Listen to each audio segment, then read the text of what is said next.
पकवा के घरवा बाड़ी छकल भाया नरिया दिया बाड़ाए सासू जी पकड़ले बानी चोर दिया बाड़ाए सासू जी पकड़ले बानी चोर।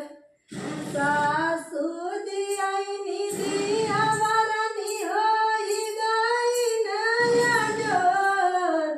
सासू जी आईनी दिया बरनी होई गई नया जोर। इज्जत लिहलुए बहुअरी तबेटवा हमें मोर। इज्जत लिहलुए बहुअरी तबेटवा हमें मोर। पकवा के घरवा बाड़ी छकल भाया नरिया। पकवा के घरवा बाड़ी छकल भाया नरिया दियावा बाराए जेठनी जी पकड़ले बानी चोर। दियावा बाराए जेठनी जी पकड़ले बानी चोर। जेठनी जी आईनी दिया बरनी होई गई नया जोर।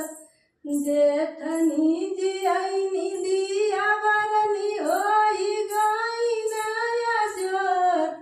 इज्जत लिहलुए देवरानी त देवर हमें मोर।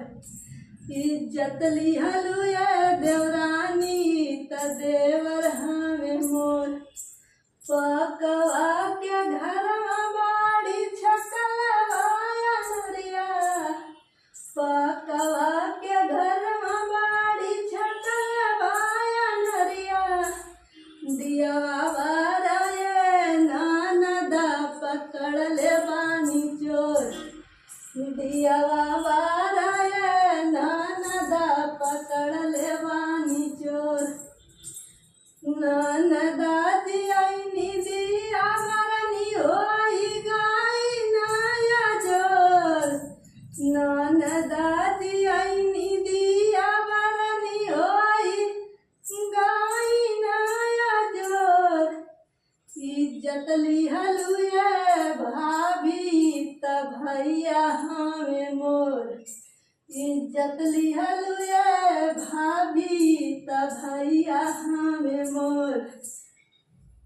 दोस्तों, मैं आप सभी को प्रणाम करती हूँ। एक चुटकुला नाच गीत है। कैसा लगा आप लोग कमेंट में जरूर बताइए और हमारे चैनल को लाइक करें, सब्सक्राइब करें।